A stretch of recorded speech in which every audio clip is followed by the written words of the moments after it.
Hello everyone, welcome to Just Fail Bio. Today we discuss about digestion of food.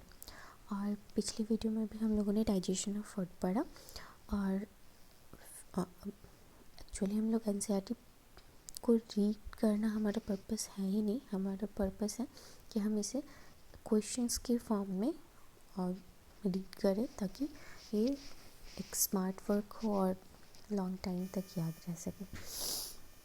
Then start. The process of digestion is accomplished by mechanical and chemical process. जो digestion का process होता है वो कौन कौन दो processes के through complete होता है. That is mechanical and chemical. The buccal cavity performs two major functions. First, mastication of food and facilitation of swallowing. पहला खाना को चबाना and दूसरा निगलना. The teeth and tongue, with the help of saliva, masticate and mix up the food thoroughly. जो teeth और टंग होता है saliva की हेल्प से वो मस्टिकेट करता है फूड को एंड मिक्सअप करता है अच्छे से. Mucus in saliva helps in lubricating and adhering the masticated food particle into bolus. जो म्यूकस होता है सलाइवा में वो हेल्प करता है lubricate करने में और adhere करने में masticated food particle को बोलस में. यानी बोलस क्या होता है? बोलस जो होता है mucus in saliva helps in lubricating and adhering the masticated food particle.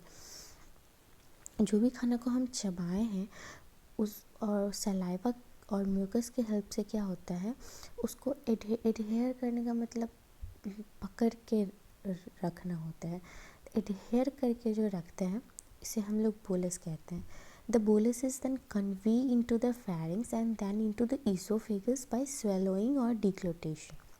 जो बोलस होता है फिर कन्वे मतलब आगे बढ़ता है कहाँ फेरिंग्स. तो बोलस क्या हुआ? फूड हुआ, म्यूकस फूड हुआ प्लस सलाइवा हुआ मतलब मास्टिकेटेड फूड पार्टिकल्स हुआ एंड सलाइवा हुआ. जो बोलस है फिर आगे कन्वे होगा फेरिंग्स में फिर इसोफेगस में बाय स्वेलोइंग और डिग्लूटेशन. स्वेलोइंग मतलब निगलना या फिर स्वेलोइंग का ही दूसरा वर्ड क्या है? डिग्लूटेशन. The bolus further passes down through the esophagus by successive wave of muscular contraction called peristalsis. जो बोलस है फिर फर्दर पास डाउन होगा इसोफेगस के में कैसे? तो successive wave of muscular contraction से जिसको successive wave of muscular contraction जिसको कि पेरिस्टालसिस कहते हैं. एक्चुअली पेरिस्टालसिस क्या हो? पेरिस्टालसिस एक मस्कुलर कॉन्ट्रैक्शन हुआ यानी एक तरह का सक्सेसिव वेव एक तरह का मूवमेंट हुआ जिसके कारण बोलस जो है वो आगे इसोफेगस में पास डाउन हो पा रहा है. The gastro-oesophageal sphincter controls the passage of food into the stomach. अब स्टमक के पास भी एक गार्ड खड़ा है. उस गार्ड का क्या नाम है? स्फिंक्टर्स जनरली क्या है? जस्ट लाइक अ गार्ड है कि अपार्टमेंट में एंटर करना है तो with the permission of guard ही आप एंटर कर सकते हैं. तो वहाँ पे गैस्ट्रोइसोफेजियल स्फिंक्टर क्या है? गैस्ट्रोइसोफेजियल स्फिंक्टर जो है वो स्टमक के पास पहुँचने पे जो गार्ड मिलता है वो पहला गार्ड है गैस्ट्रोइसोफेजियल स्फिंक्टर यानी स्टमक का गार्ड गैस्ट्रोइसोफेजियल स्फिंक्टर. ठीक है. The saliva secreted into the oral cavity. जो सलाइवा है वो सिक्रीट होता है ओरल कैविटी में कंटेन करता है इलेक्ट्रोलाइट. जो सलाइवा सिक्रीट हो रहा है ओरल कैविटी में उस सलाइवा में है क्या? तो उस सलाइवा में इलेक्ट्रोलाइट है. सलाइवा में क्या है? तो इलेक्ट्रोलाइट है. कौन सा इलेक्ट्रोलाइट है? 4 तरह का इलेक्ट्रोलाइट है. Na+, K+, Cl- and SO3-. That is bicarbonate. कौन कौन सा इलेक्ट्रोलाइट है? तो Na+ है, K+ है, Cl- है, SO3- है एंड एंजाइम्स है, सेलिवरी अमाइलेज है एंड लाइसोजाइम है. तो ओवरऑल सलाइवा में कितने चीज़ें हैं? 1, 2, 3 एंड 4 चीज़ें हैं. पहला इलेक्ट्रोलाइट में Na+, K+, Cl- SO3-, enzymes, salivary amylase and lysozyme. पूछ सकता है सेलिवरी अमाइलेज कहाँ पाया जाता है? सलाइवा में पाया जाता है. The chemical process of digestion is initiated in the oral cavity by the hydrolytic action of the carbohydrate splitting enzyme. जो केमिकल प्रोसेस होता है डाइजेशन का, वो स्टार्ट एक्चुअली कहाँ होता है, तो ओरल कैविटी में होता है। और किसके हेल्प से होता है, तो hydrolytic action of the carbohydrate splitting enzyme. जो प्रोसेस है डाइजेशन का, वो पहली बार स्टार्ट ओरल कैविटी में होता है। तो किसके हेल्प से होता है, हाइड्रोलाइटिक एक्शन, मतलब सेलिवरी अमाइलेज की हेल्प से होता है।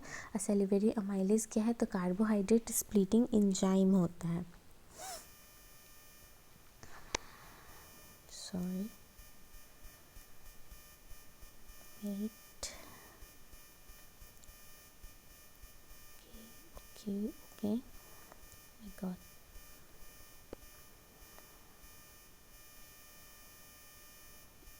या सॉरी, जो केमिकल प्रोसेस ऑफ डाइजेशन है वो इनिशिएटेड होता है ओरल कैविटी में by the hydrolytic action of carbohydrate splitting enzyme the salivary amylase. अब ऐसा हो सकता है कि क्वेश्चन ये पूछते हैं कि डाइजेशन कहाँ इनिशिएट होता है, तो ओरल कैविटी में होता है, ये चीज़ तो पता है। किस हाइड्रोलाइटिक एक्शन के कारण होता है, तो वहाँ ऑप्शन में सेलिवरी अमाइलेज ना दे करके लिखते कार्बोहाइड्रेट स्प्लिटिंग एंजाइम, तो वह हमारा आंसर सही जाएगा। About 30% of starch is hydrolyzed here by this enzyme, जिसका ऑप्टिमम pH 6.8 होता है। 30% स्टार्च जो होता है वो कहाँ हाइड्रोलाइज होता है, 30% स्टार्च तो हाइड्रोलाइज हो जाता है माउथ में। क्योंकि जो माउथ का pH होता है वो 6.8 होता है। और किस चीज़ में हाइड्रोलाइज्ड होता है, वो डाइसैक्राइड में होता है, जो कि माल्टोज होता है। लाइसोजाइम भी तो प्रेजेंट था, क्या क्या प्रेजेंट था, इलेक्ट्रोलाइट था, सेलिवरी अमाइलेज था, लाइसोजाइम था। तो लाइसोजाइम भी तो प्रेजेंट है सलाइवा में। वो काम क्या करता है, लाइसोजाइम का काम होता है एंटीबैक्टीरियल, जो भी बैक्टीरियाज होगा उन सबको मारेगा, दैट प्रिवेंट्स इन्फेक्शन, और हमें इन्फेक्शन से बचाएगा।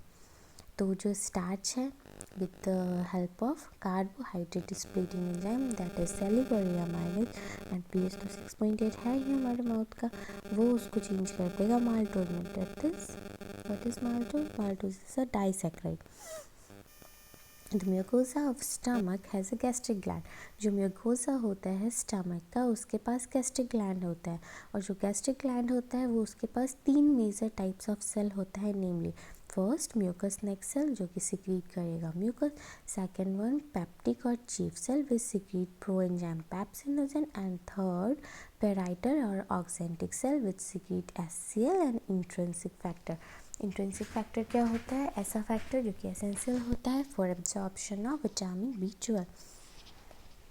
अब हम एक बार आप लोग आंसर बताएं, म्यूकस नेक सेल क्या सिक्रीट करता है, म्यूकस नेक सेल सिक्रीट करता है म्यूकस को, और पेप्टिक और चीफ सेल क्या सिक्रीट करता है, पेप्टिक और chief cell pro enzyme pepsinogen को सिक्रीट करता है, पेराइटल और ऑक्सेंटिक सेल सिक्रीट करता है HCl एंड इंट्रिंसिक फैक्टर को, ऐसे फैक्टर जो कि एसेंशियल होते हैं for absorption of vitamin B12। अच्छा, अगर किसी एंजाइम्स के पीछे जेन लगा हो, मतलब वो इनएक्टिव फॉर्म में हो, next, the stomach stores the food for 4 to 5 hour. हमारा स्टमक फूड को कितने देर तक स्टोर कर सकता है, तो वो 4 से 5 घंटे तक स्टोर कर सकता है। The food mixes thoroughly,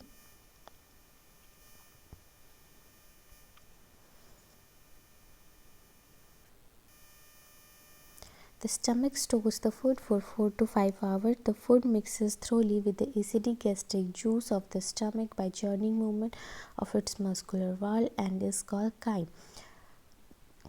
just ये बोलस की तरह है, जो स्टमक है वो तो ठीक है, कितने घंटे फूड कंटेन करता है, 4 से 5 घंटे। फूड जो है मिक्स होता है काफ़ी, द फूड मिक्सेस थ्रोली, अच्छे से ये मिक्स होता है, कैसे, तो with the acidic gastric juice, obviously stomach में एसिडिक गैस्ट्रिक जूस होता है of the stomach by churning movement. वहाँ कौन सा मूवमेंट होता है स्टमक में जो ये पूछ सकता है कि स्टमक में मूवमेंट कौन सा होता है, तो चर्निंग मूवमेंट होता है, वहाँ मस्क्यूलर फॉल होता है। और इसको हम लोग क्या कहते हैं, काइम कहते हैं। यानी अब जो जिस लेवल पे भी जो डाइजेस्टेड फूड है उसमें जो भी एसिडिक गैस्ट्रिक जूसेस मिले हुए हैं, उन दोनों को मिला के आपस में काइन बोलेंगे। द प्रो इंजाइम पैप्सिनोजन लिखा है, यानी कि ये क्या है, इनएक्टिव फॉर्म में है। अगर प्रो इंजाइम पैप्सिनोजन को हाइड्रोक्लोरिक एसिड के एक्सपोजर में लाया जाएगा तो वो कन्वर्ट हो जाएगा एक्टिव इंजाइम में, जो कि पैप्सिन होगा। यानी प्रो पैप्सिनोजन, उसके ऊपर अगर हाइड्रोक्लोरिक एसिड डाल दिया जाए तो वो कन्वर्ट हो जाएगा किस में, पैप्सिन में। और ये पैप्सिन क्या है, एक प्रोटियोलाइटिक एंजाइम है। प्रोटियोलाइटिक एंजाइम क्या होता है, प्रोटियोलाइटिक एंजाइम मतलब जिसका बेसिक नेचर प्रोटीन हो of the stomach. Pepsin converts proteins into proteases. Pepsin क्या करता है, कन्वर्ट करता है प्रोटीन को किस में, तो प्रोटियोजेज एंड पेप्टोन्स में, पेप्टाइड्स में। The mucus and bicarbonate present in the gastric juice plays an important role in lubrication and protection of mucosal epithelium from exocyration by highly concentrated hydrochloric acid. जो mucus and bicarbonates होते हैं वो present होते हैं gastric juice में। अब gastric juice तो है, उसमें प्रेजेंट क्या है, म्यूकस है, बाइकार्बोनेट्स है, जो कि क्या करता है, इम्पॉर्टेंट रोल करता है ल्यूब्रिकेशन में and protection of mucosal epithelium from excoriation by highly concentrated hydrochloric acid से हेल्प करता है।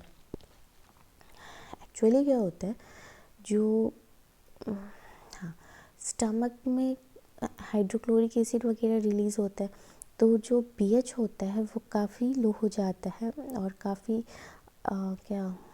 काफ़ी एसिडिक हो जाता है, जो कि जो भी लेयर्स है उसको डैमेज कर सकता है। तो उसको बचाने के लिए क्या किया जाता है, तो म्यूकस एंड बाइकार्बोनेट्स का नेचर तो हमें पता है, बाइकार्बोनेट्स अल्कलाइन होता है, तो वो उसको एक्सोकाइडेशन से बचाता है, यानी ख़राब होने से बचाता है।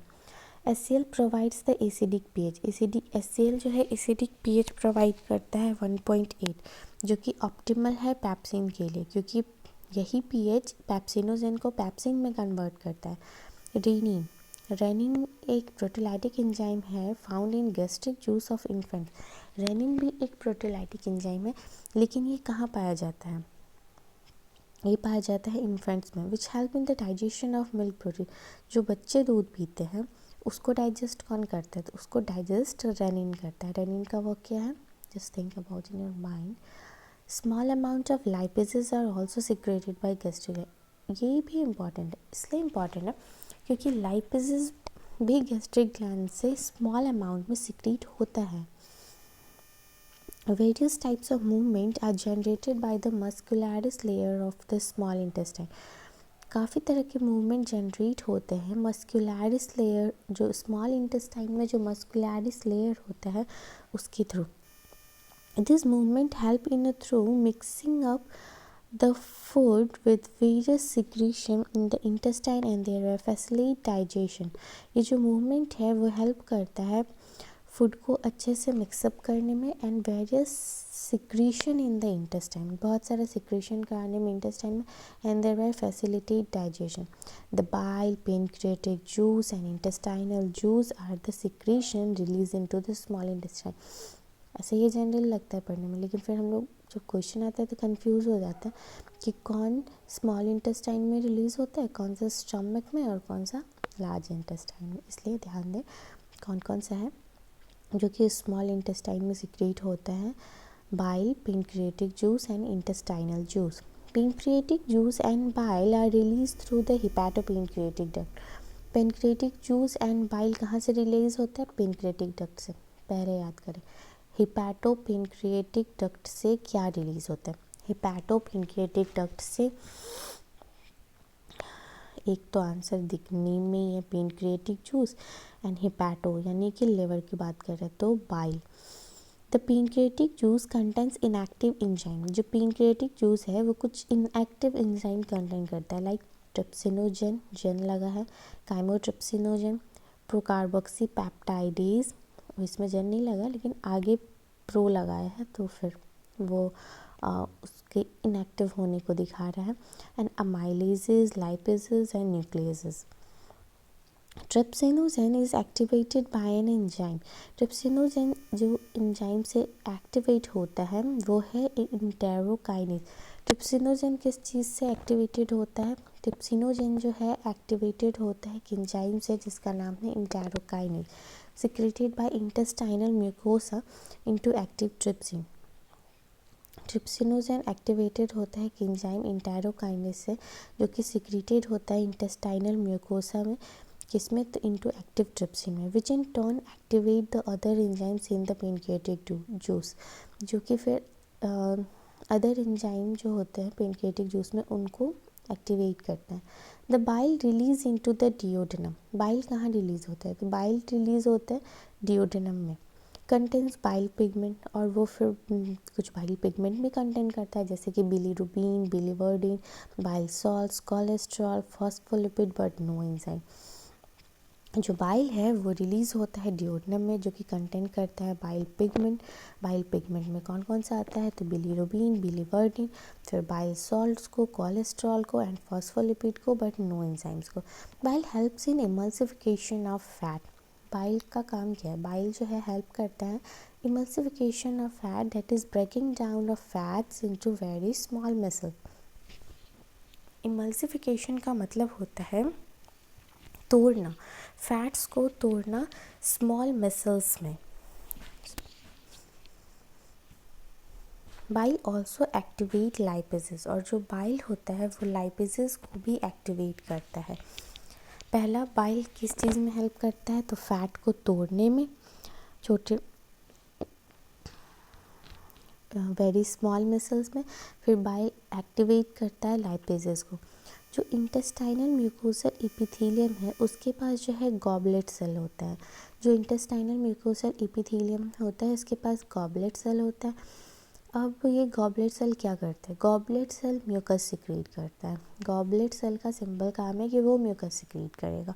The secretion of brush border cells of the mucosa along with the secretion of goblet cell constitute an intestinal juice और सकस इंटेरिकस। अब बोल रहा है जो सिक्रीशन हो रहा है brush border cells of the mucosa का, अलॉन्ग विद दिस म्यूकोसा का जो सिक्रीशन हो रहा था हो ही रहा था। अब उसके साथ आ गए गॉबलेट सेल। अब म्यूकोसा और गॉबलेट सेल एक साथ मिलके इंटेस्टाइनल जूस सिक्रीट करने लगे। इसी इंटेस्टाइनल जूस को सकस इंटेरिकस कहते हैं। सकस इंटेरिकस क्या होता है? कुछ नहीं, सिंपल सा गॉबलेट सेल के साथ मिल जाता है म्यूकस, तो उसको हम लोग सकस इंटेरिकस कहते हैं। This juice contains a variety of enzyme like disaccharide, और ये जूस जो है कंटेन करता है वैरायटी ऑफ एंजाइम जैसे कि डाइसैकेराइड, माल्टेजेस, डाइपेप्टाइडेज, लाइपेज, न्यूक्लियोसाइडेज। ये जो जूस है वो कंटेन करता है बहुत सारा एंजाइम्स। इसमें डाइसैकेराइड है तो इसका मतलब माल्टेज क्या है? एक डाइसैकेराइड है। उसके बाद dipeptidase, lipases, nucleosidase. The mucus, along with the bicarbonate from the pancreas, protect the intestinal mucosa from the acid as well as provide an alkaline medium. जो म्यूकस होता है और बाइकार्बोनेट के साथ मिल के पेनक्रियाज से वो प्रोटेक्ट इंटेस्टाइनल म्यूकोसा को करता है किससे?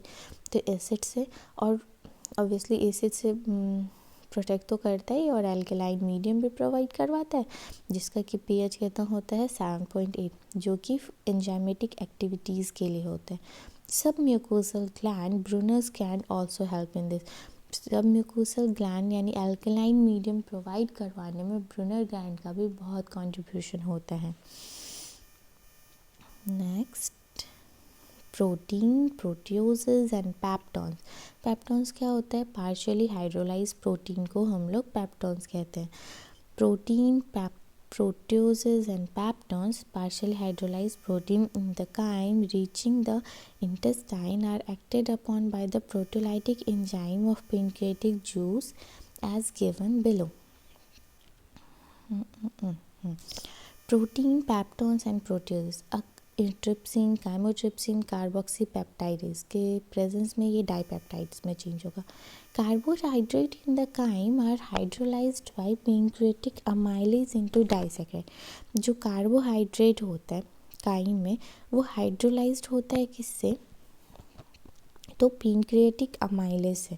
कार्बोहाइड्रेट जो कि काइन क्या होता है, बोलस और काइन में का कंसेप्ट क्लियर होना चाहिए।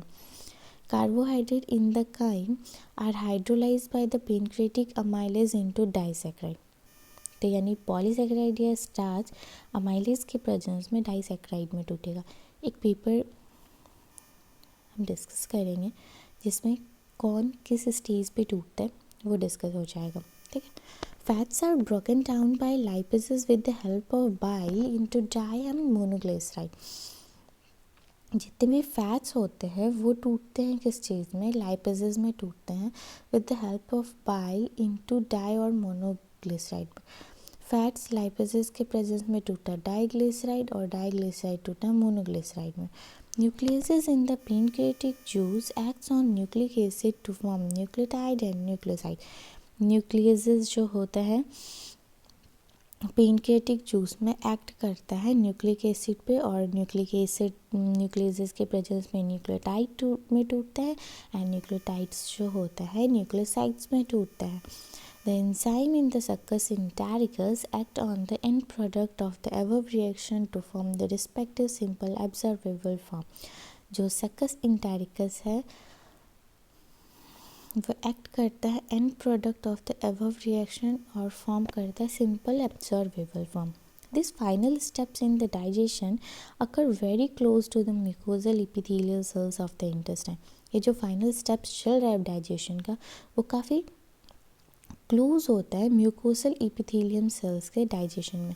जो डाइपेप्टाइड्स है वो डाइपेप्टाइडेज के प्रेजेंस में अमाइनो एसिड में टूटता है, माल्टोज माल्टेज के प्रेजेंस में ग्लूकोज में टूट रहा है, लैक्टोज लैक्टेज के प्रेजेंस में ग्लूकोज गैलेक्टोज में टूट रहा है, एंड सुक्रोज सुक्रेज के प्रेजेंस में ग्लूकोज एंड फ्रुक्टोज में टूटता है। न्यूक्लियोटाइड्स न्यूक्लियोटाइडेज के प्रेजेंस में न्यूक्लियोसाइड्स में टूटता है, न्यूक्लियोसाइडेज जो है वो शुगर और बेस में टूटता है। डाई एंड मोनोग्लिसराइड्स जो है वो लाइपेजेस के प्रेजेंस में फैटी एसिड प्लस ग्लिसरॉल में टूटता है। Can I ask, tell me, dipeptidase के प्रेजेंस में किस में टूटता है, देन माल्टेज के प्रेजेंस में किस में टूटता है, लैक्टेज के प्रेजेंस में किस में टूट रहा है, सुक्रेज के प्रेजेंस में किस में टूट रहा है, न्यूक्लियोटाइडेज के प्रेजेंस में किस में टूट रहा है, एंड जब हम न्यूक्लियोसाइड्स पे न्यूक्लियोसाइडेज डालते हैं तो वो किस में टूट रहा है, डाई एंड मोनोग्लिसराइड लाइपेजेस के प्रेजेंस में किस में टूट रहे हैं। The breakdown of biomacromolecules mention above occurs in the duodenum region of the small intestine. जो ब्रेकडाउन हो रहा है बायोमैक्रोमोलिक्यूल्स का duodenum region of the small intestine में हो रहा है। The simple substance thus form are absorb in the jejunum and ileum region of the small intestine. जो सिंपल सब्सटेंस फॉर्म्ड हो रहा है और एब्जॉर्ब हो रहा है कहाँ, तो जेजुनम और ileum region of the small intestine में। The undigested and unabsorbed substance have passed on to the large intestine. और जो फिर अनडाइजेस्टेड एंड अनएब्जॉर्ब सब्सटेंस जो कि पास्ड होगा लार्ज इंटेस्टाइन में, जो डाइजेस्ट नहीं हुआ होगा वो सब अब लार्ज इंटेस्टाइन में पास्ड हो जाएगा।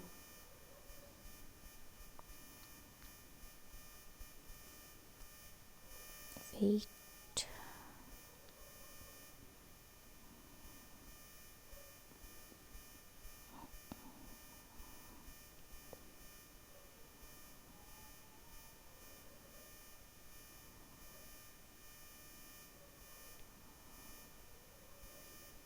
No significant digestive activity occurs in the large intestine। यहाँ कोई डाइजेशन का प्रोसेस नहीं चलता है लार्ज इंटेस्टाइन में, बस कहने सुनने को ये लार्ज इंटेस्टाइन है।